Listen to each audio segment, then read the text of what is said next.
Welcome back to Forbidden Talk. I'm Carmen Cracknell. Today we'll be discussing the issue of honour killing, any murder committed following a perceived transgression of a code of honour. This issue is getting more attention from the international community as we're seeing more and more violence against women worldwide, and specifically in the Middle East, due to its socio-cultural background. David Cameron said last year it was his aim to make 2014 the year to end violence and discrimination against women. He promised to use Britain's moral authority of its overseas aid record to demand better rights for women in developing countries, adding that women must be free to marry whom they like. And last week saw the summit ending sexual violence in conflict in London, chaired by Foreign Secretary William Hague and UN Special Envoy Angelina Jolie. The conference received widespread media coverage and is the largest of its kind so far. To discuss, I'm joined in the studio by Ahlam Akram, Director of Basira, and on Skype, Raheel Raza, President of the Council for Muslims Facing Tomorrow, based in Canada. And on the phone, we have Jordan Times journalist and activist Rana Husseini. But firstly, let's watch this short report by Karl Al-Khawairi together. Honor killings, when a woman is killed by a male relative for dishonouring the family, remain a problem throughout many countries in the Middle East, especially Iraq, Egypt, Palestine and Jordan. According to a UN statistic, some 5,000 honor killings are reported worldwide, but critics say the real figure would be much higher, as many honor crimes are often hidden from the police and many cases involve a cover-up by other family members. An Iraqi Human Rights Ministry report said 249 women were murdered in 2010, including for reasons of honor crimes, without giving a breakdown.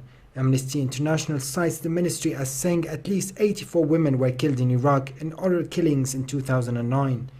In Palestine last year, an official figure showed 26 women were killed in the West Bank and Gaza, which is twice as many as the year before. In Palestine's neighbouring Jordan, honor crimes are just as much of an issue.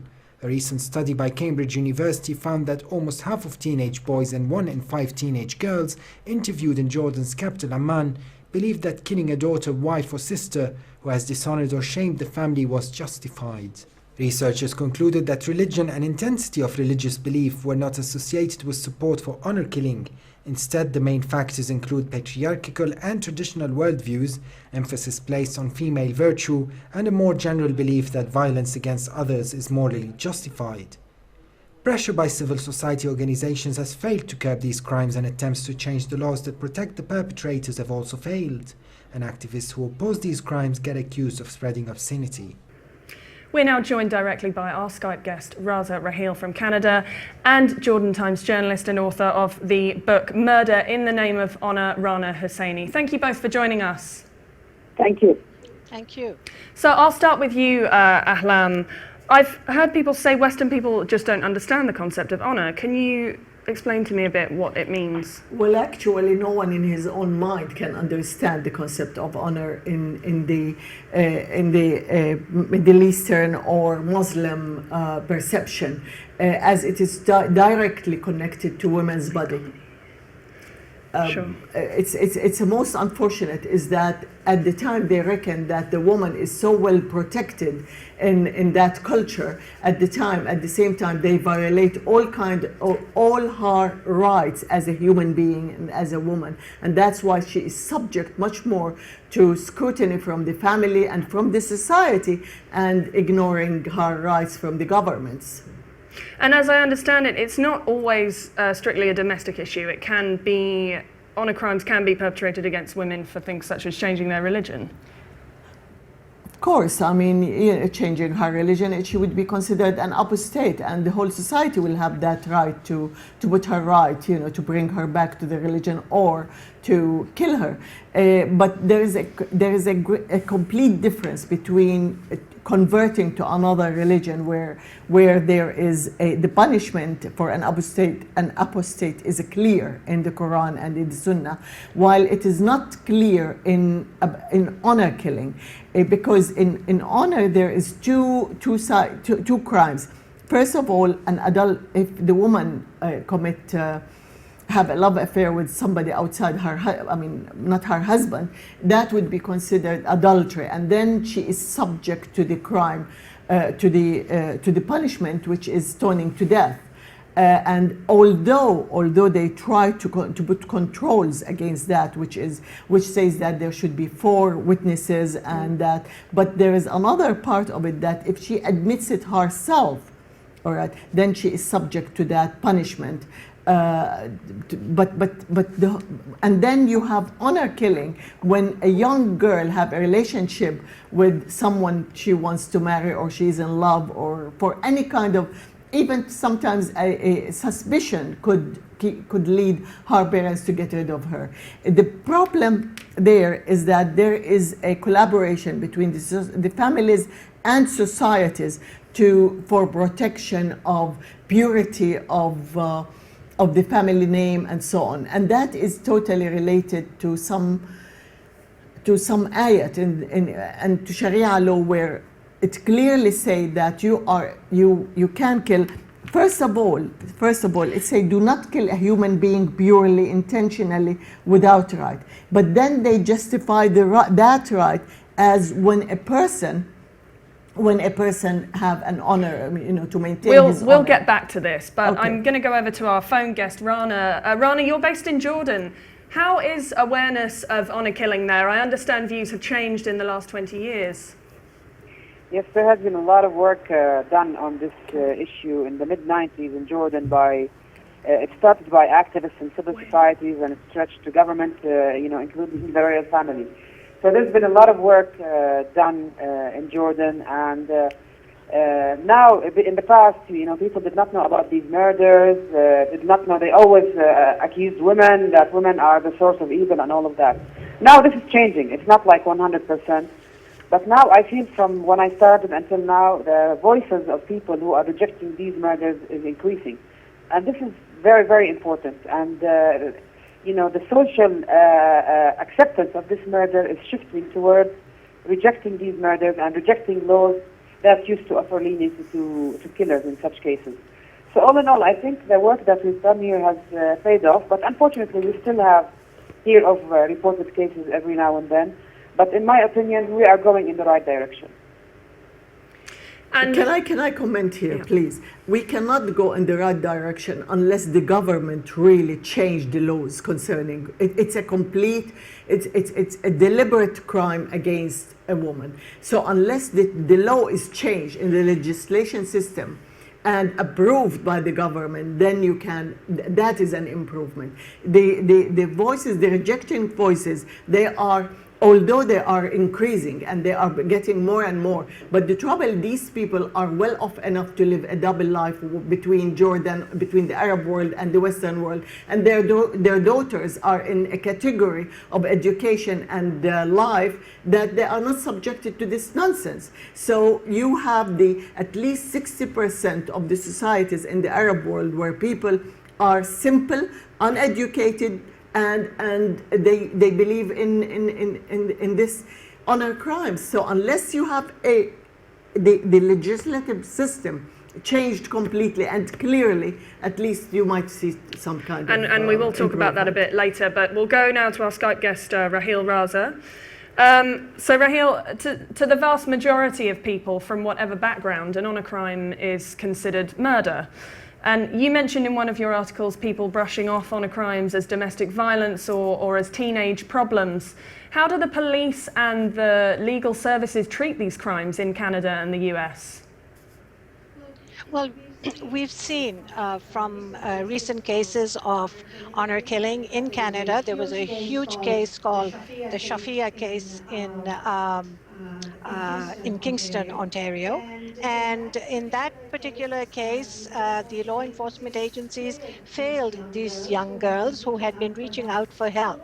So law enforcement agencies in the West are not really trained to look for the signs of honor-based violence, as we call it. How do you think that they could be trained better to deal with honor violences specifically? Well, that has started because there are some specific signs of honor-based violence. I mean, when we talk about domestic violence and honor-based violence, there has to be a distinction made between the two. Honor-based violence and honor killing are not the same as domestic violence because the intention of the perpetrators is premeditated, and 99% of the time it is male family members who perpetuate the killing and the violence on female members of their family, and the rest of the family, if not in collusion, are silenced. So it is a very specific kind of violence, and law enforcement agencies need to be aware of the signs that lead to it. Now, there is some training that is taking place in Calgary, which is in Canada, but we hope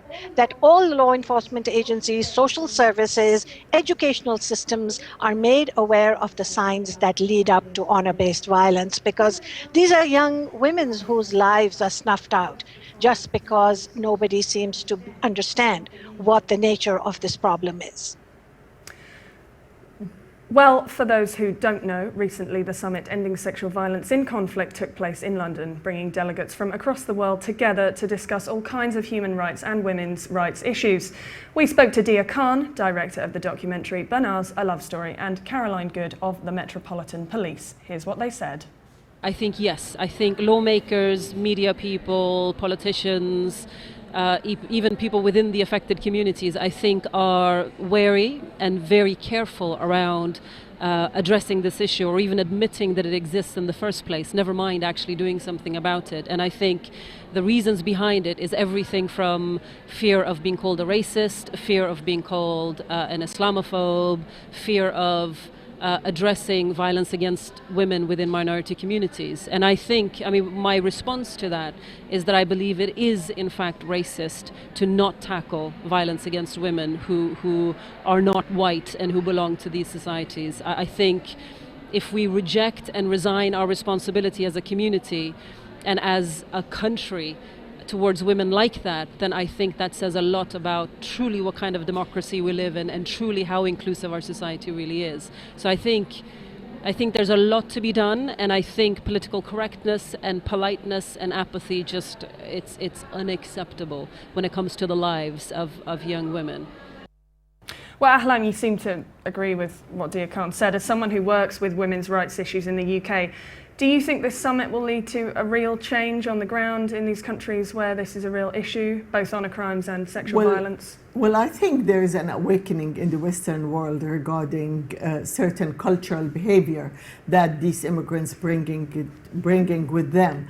And one of the highlighted one is the honor killing. Of course, they're trying to understand it, and especially after they have failed the young girl Banaz so many times. I mean, she went to them, she told them, and all of this. So there is an awakening, but the trouble is, without the community's collaboration with the police, without people themselves realize that this is horrible against a young girl.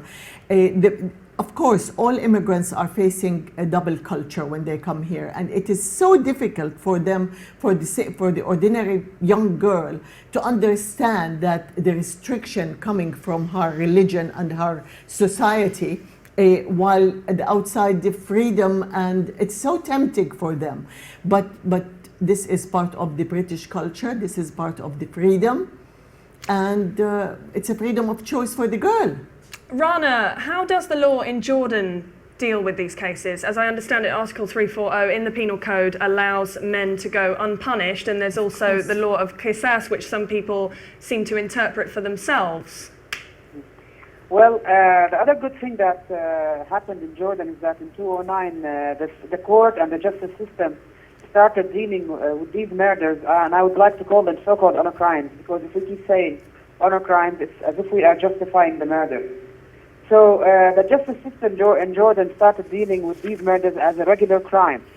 In the past, the perpetrators of such murders would get a minimum of 3 months to 1 year. Now the sentence is a minimum of 10 years to life imprisonment.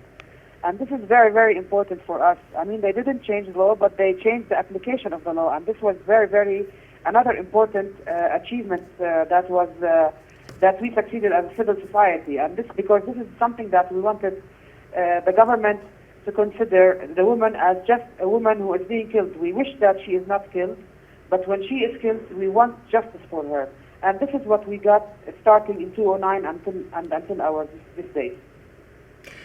And Raheel, you've written about the Shafia family murders, which you mentioned earlier. You described acts like this as Muslim on Muslim crime. Was the case well publicised? And what was people's reaction within Muslim communities and outside? It was a case that was very well publicized.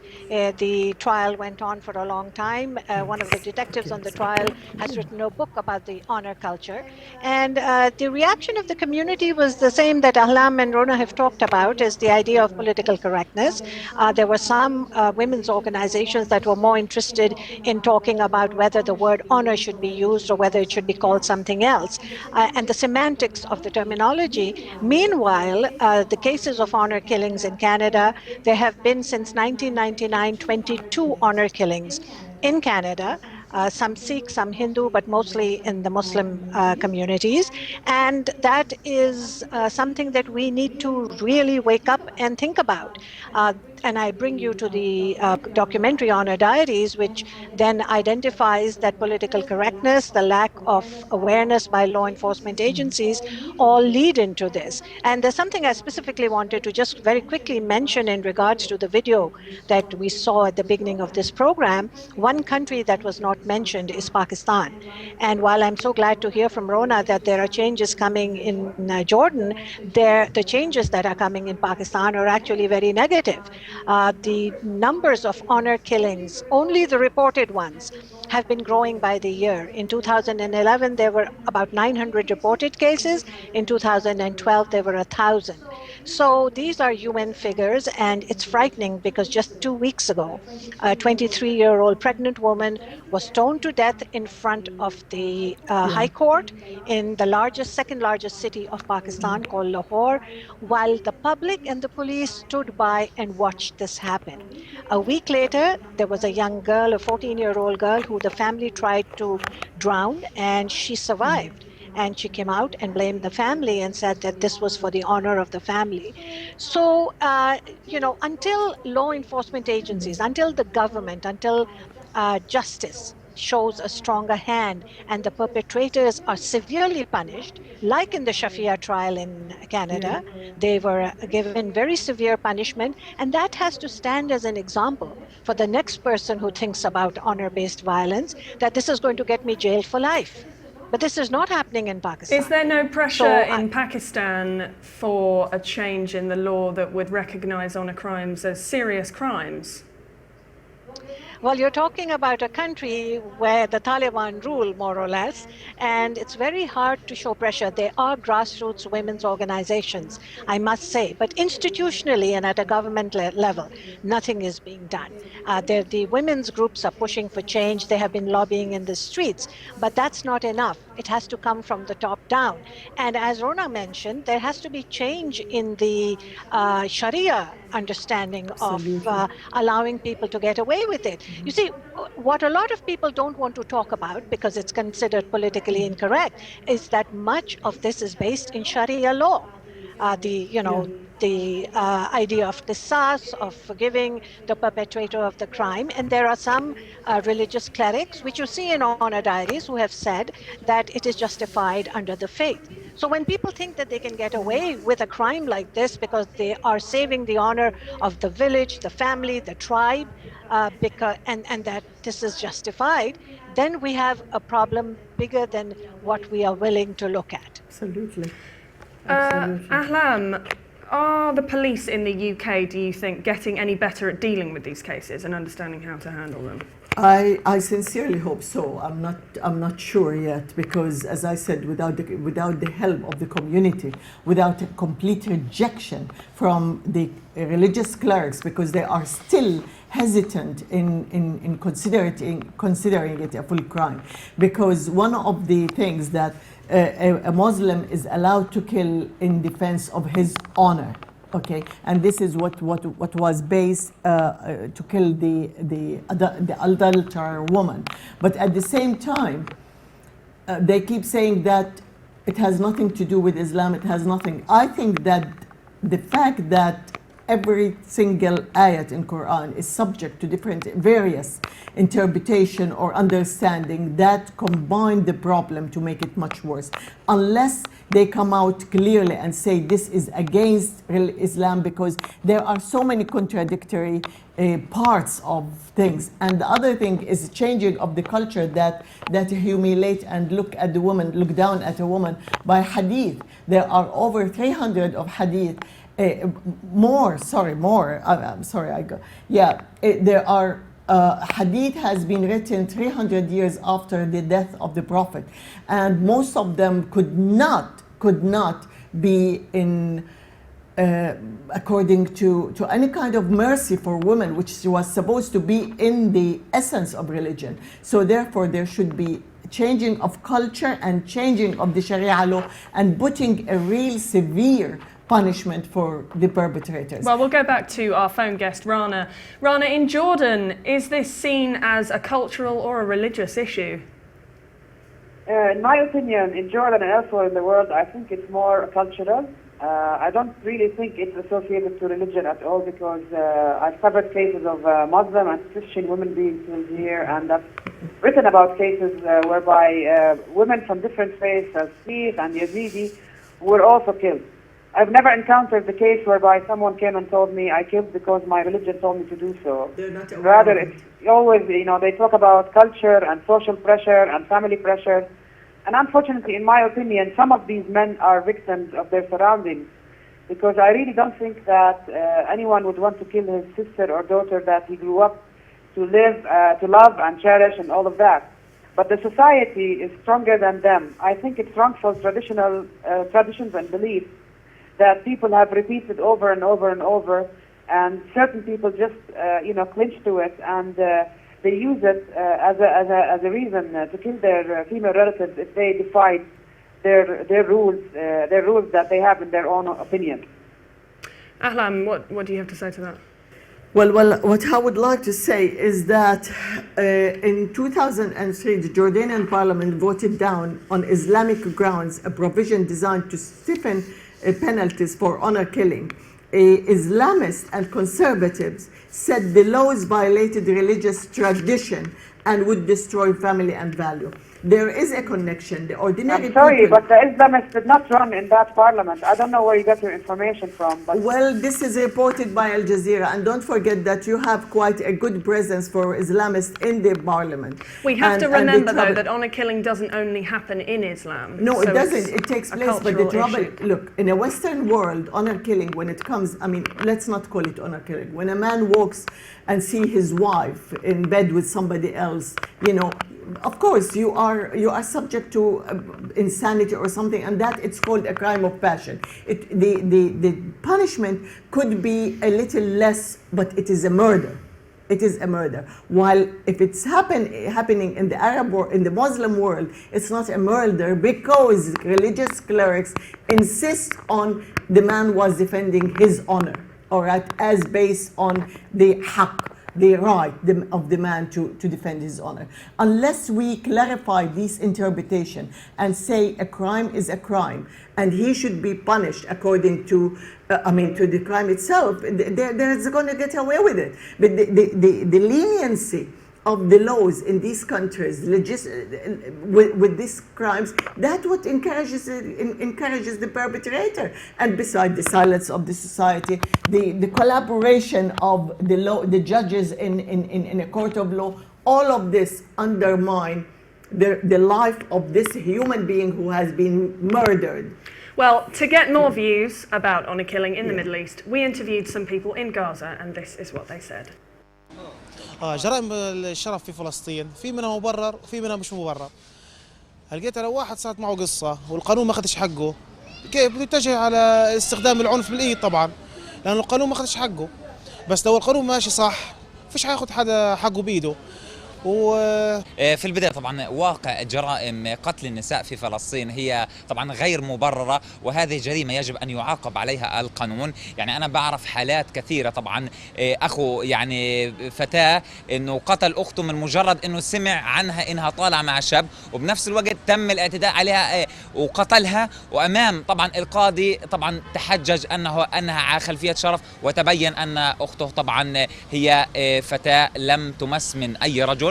لكن بالطبع هذه ثقافة عربية سيئة جدا للغاية، وأيضا القانون يحمي مثل هيك طبعا جرائم، هذا غير قانوني. هي الجرائم بتصير انه الاهل يعني يرفضوا انه البنت تقوم بالعمل هذا، وبيعتبروه خارج عن قانون العائلة كمان، وانه خاصة بطريق غير شرعي، يعني لما يكون غير زواج او كذا بيعتبروه انحلال وفساد وخلقي وادبي لانه بيعتبروه انه هذا انحلال عن الاخلاق وعن الدين وعن الادب وعن خاصة احنا مجتمع فلسطيني مجتمع مسلم.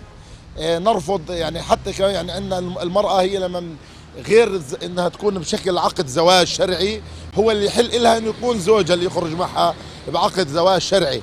بدون عقد زواج شرعي نعتبر انحلال وفساد. فلذلك من جهة المجتمع الفلسطيني يرفض المرأة اللي تقوم بالانحلال وبالفساد والخروج عن قانون العائلة، فلذلك لما تقتل المرأة بيعتبروه حمية عن العائلة وشرف عن العائلة.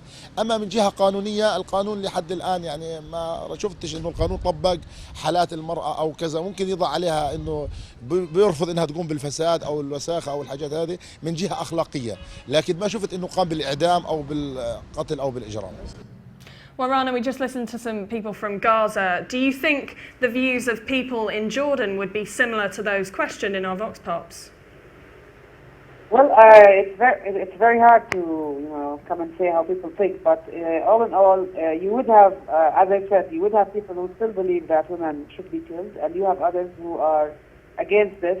And as I said, there are more voices who are against these murders. So it's very hard for me to come and tell you that this is what everybody thinks in what way. But from my experience, from what I've seen, because now we have internet media and we have electronic media, you can see people now are commenting on cases. And I've seen that more people are rejecting these murders. And this is how I base my argument, what I was talking about. I'm not defending anyone. In my opinion, any woman who is killed regardless of any reason, regardless of her religion, it's a disaster.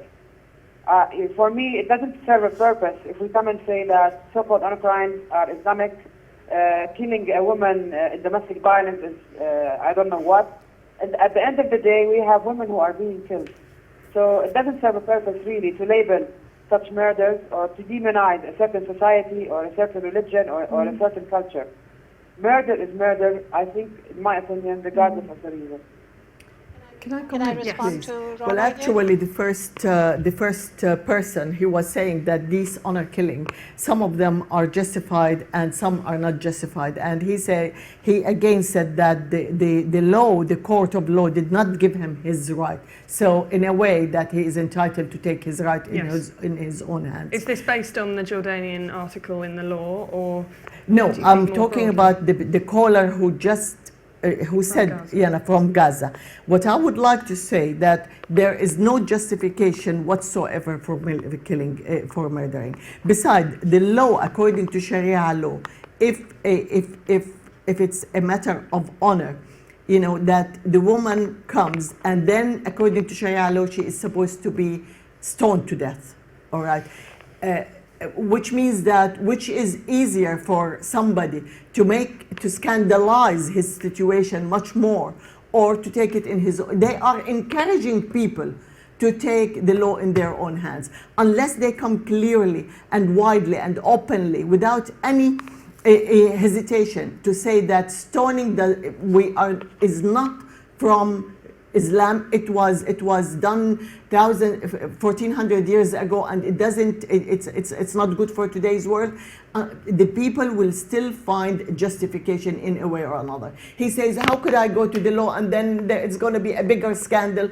We have to come out of all of this. Women's rights are human rights. Regardless, it's universal. Women's rights should be linked to the Universal Declaration of Human Rights. Other than that, We are going to be always subjected to different interpretations, and it wastes a lot of time and the breath, and it wastes lives. Well, I want to move on now to talk about the reported increase in honour crimes in the UK. We recently saw a story about a woman who was partially blinded by her father-in-law in an honour-related crime.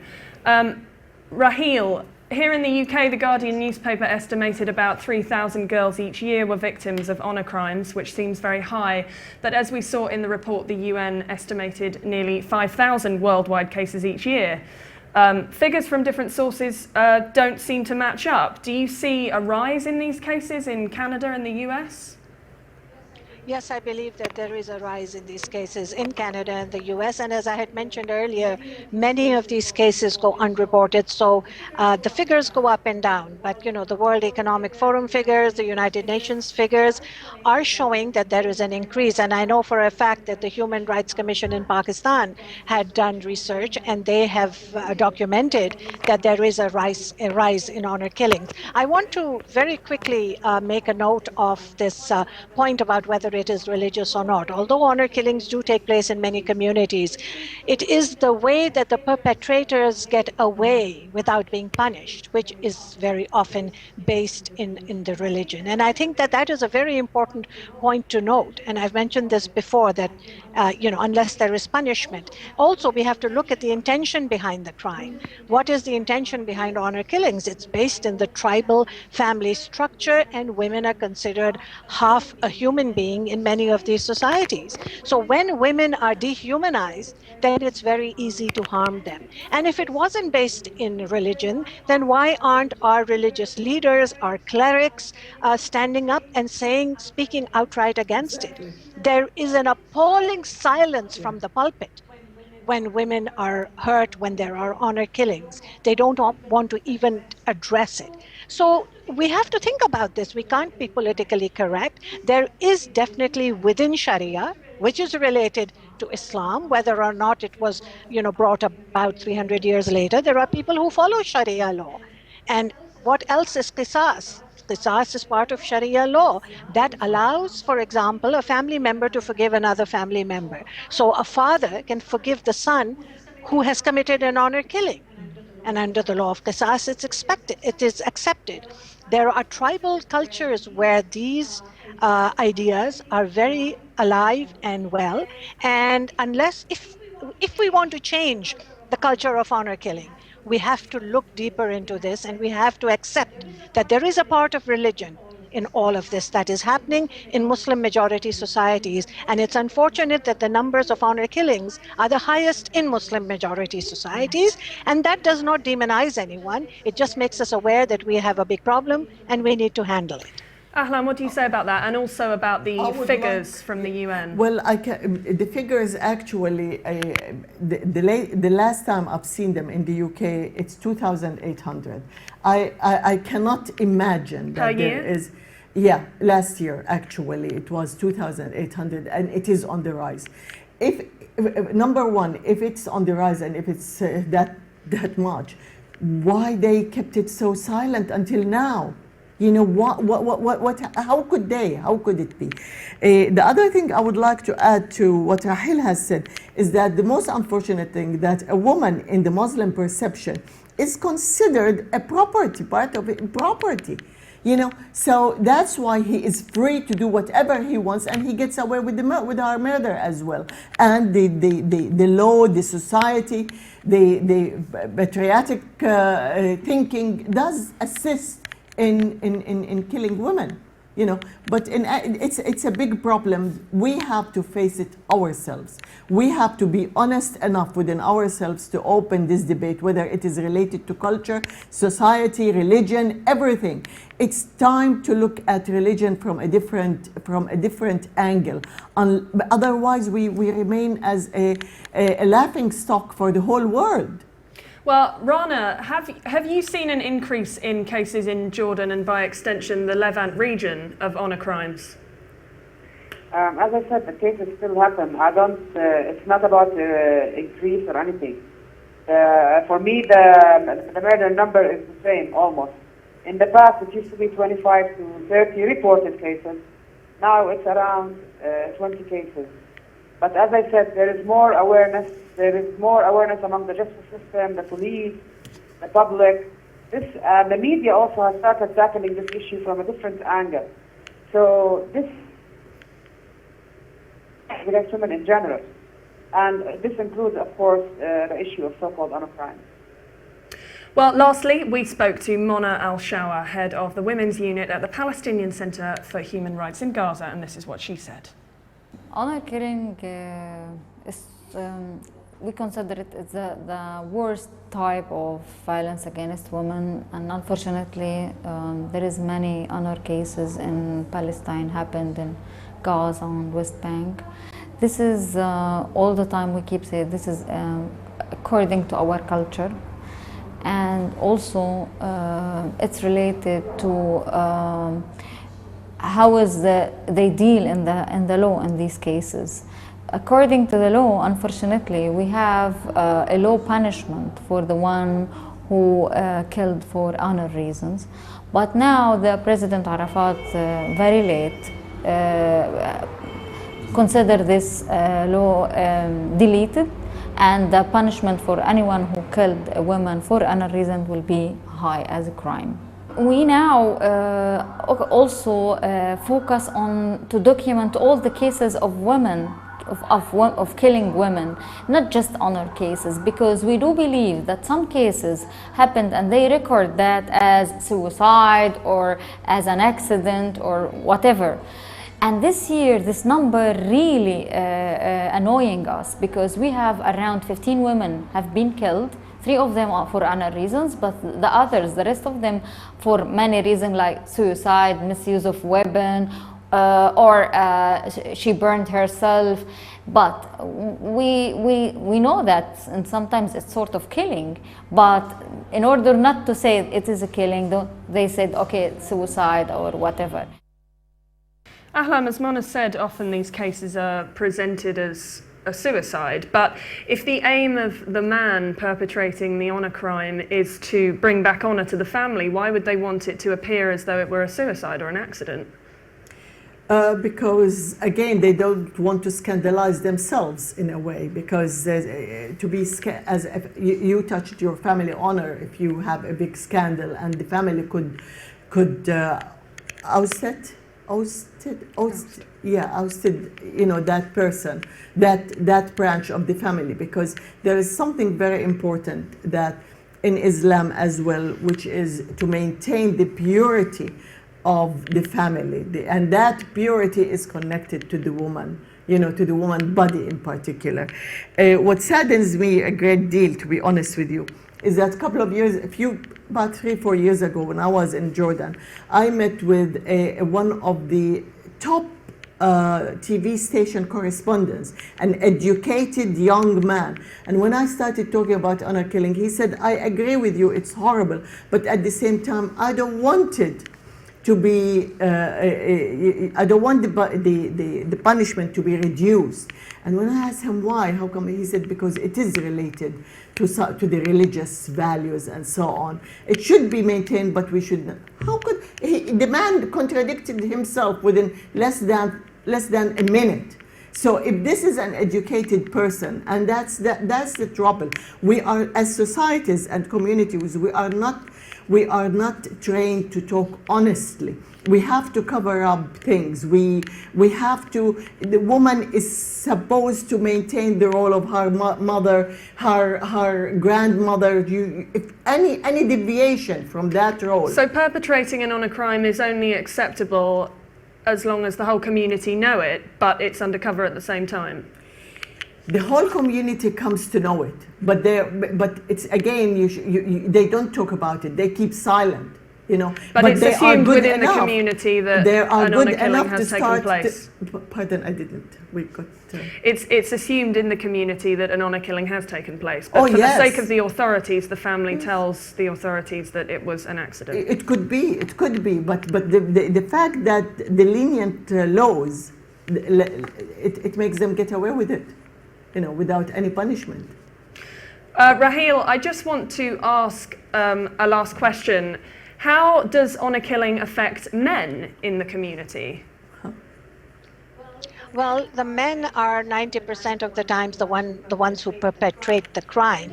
And they have obviously been brainwashed into believing that they are justified in somehow washing the blood off the family name. And this is why they do this. And you mentioned the man who, the suicide when they take place. When they're afraid of the law, they pass it off as suicide. But what I would like to worry about is the mindset of the men, younger men in the family who have watched honor killings taking place, like in the Shafia case in Canada. There were other young siblings in the family, and they have watched their brother and their father perpetrate these crimes.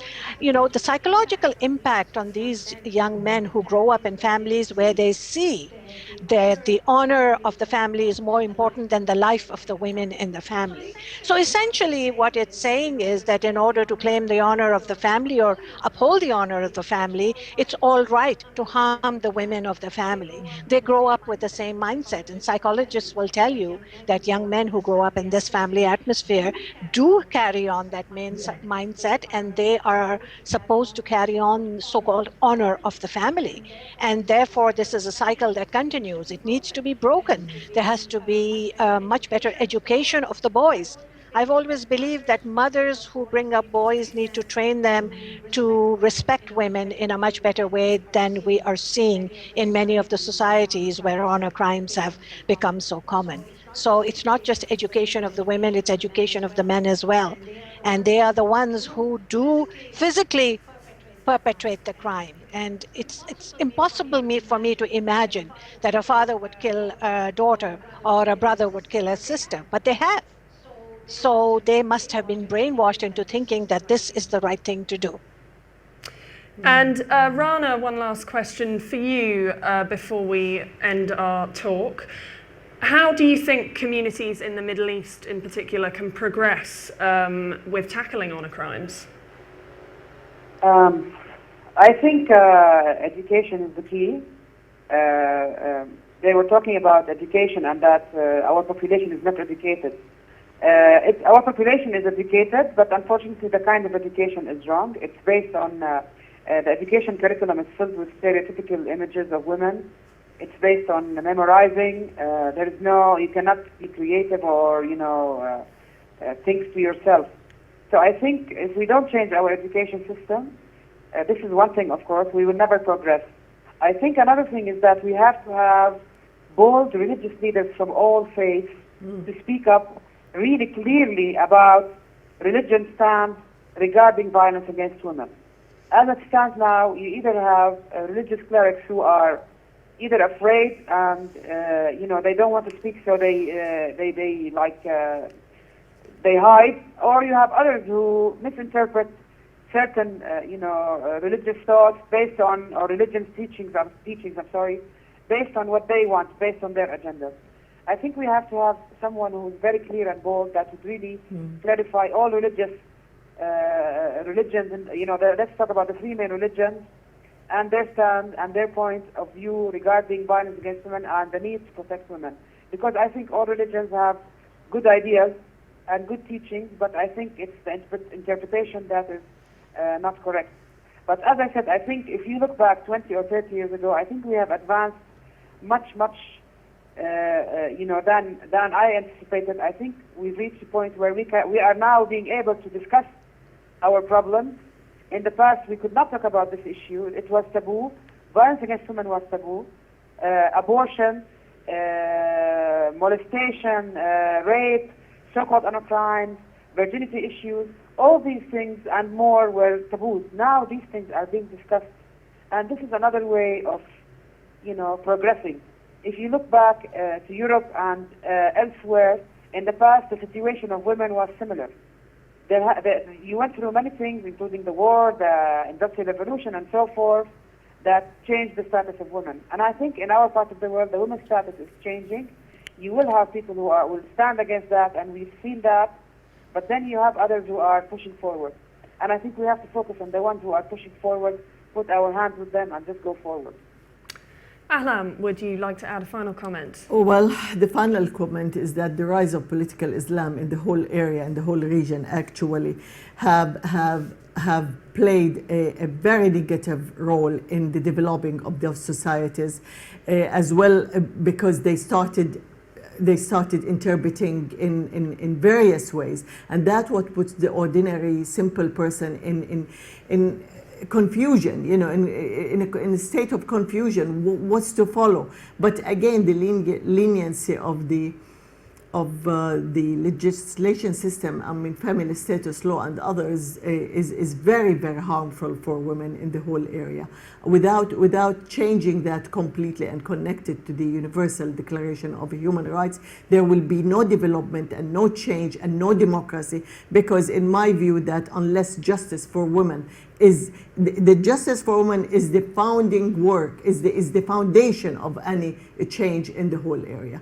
And unfortunately, it's not only honor killings and other, the whole region now seems to be going on this culture of violence, you know, for anything. Maybe it is frustrated, maybe they cannot cope with the changes of life or the cost of living. But in general, the only one who is paying the price and the victim for all of this is women. And children, of course. Women and children, of course. Well, that's all we have time for today. I'd like to thank my guests, Rana Husseini, who joined us from Jordan, Raheel Raza, who joined us via Skype from Canada, and of course my studio guest, Ahlam Akram. Join us again next time.